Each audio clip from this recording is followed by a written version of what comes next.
नमस्कार सांग माने जय जगन्नाथ। आज हूँ विश्व पखाल दिवस।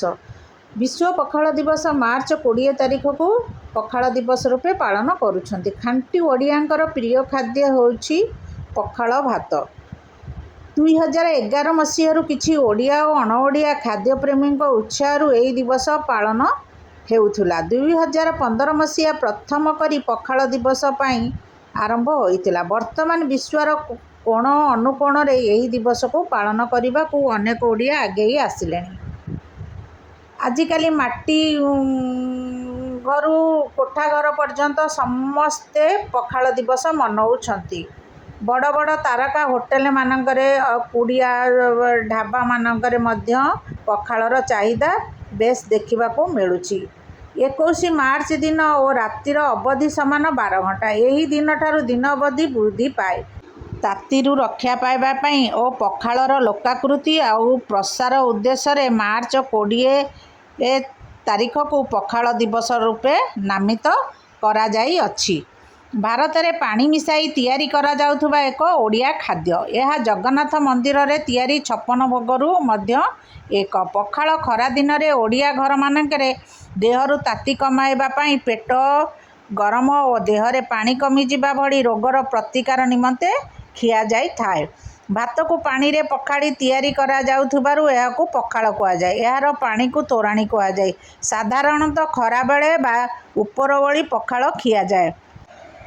आम ओडिया परंपरा खाद्य मध्यरु पखाल अन्यतम। उषुना पखाल और अरुआ पखाल मध्यरु महाप्रभु पाखरे केवल अरुआ पखाल ही लागी करा जाई थाए। साधारणतः जीवन में आवश्यकता अनुजाई मनीषटीए दिन में एवं राति पखाल ग्रहण करुवा बेले महाप्रभु केवल संध्या धूपरे पखाल भोग लागी करा जाई थाए।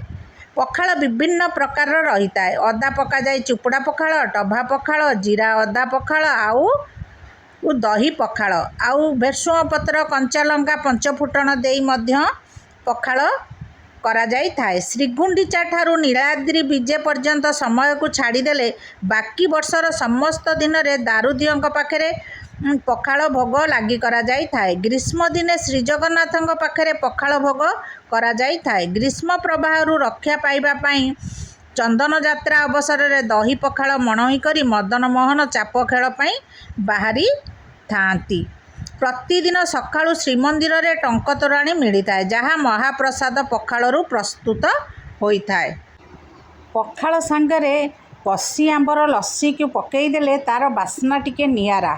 ता सहित बड़ी चूरा, सजना छुई आलू भजा, ता सांगू आंब चटणी, कौशला साग भजा, भेंडी जह्नी पियाज रसुण छेचा, ता सांगू आंबुल पानी मजा टिके अलगा थाए।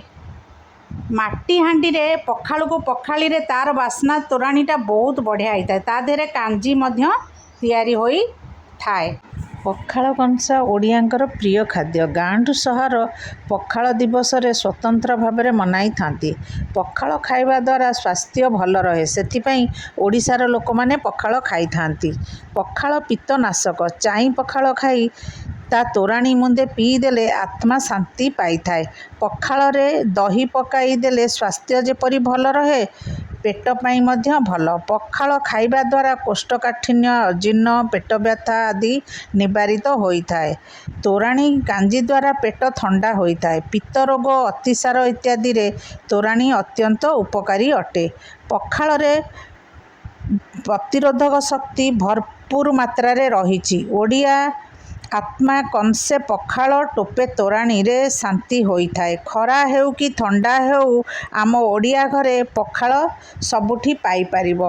पूर्वरु रही आसी अछि झीटीए शाशु घर को गले बाप घर बंधु बांधव साई पड़िशा माने तोराणी खाइबा को डाकी थांती।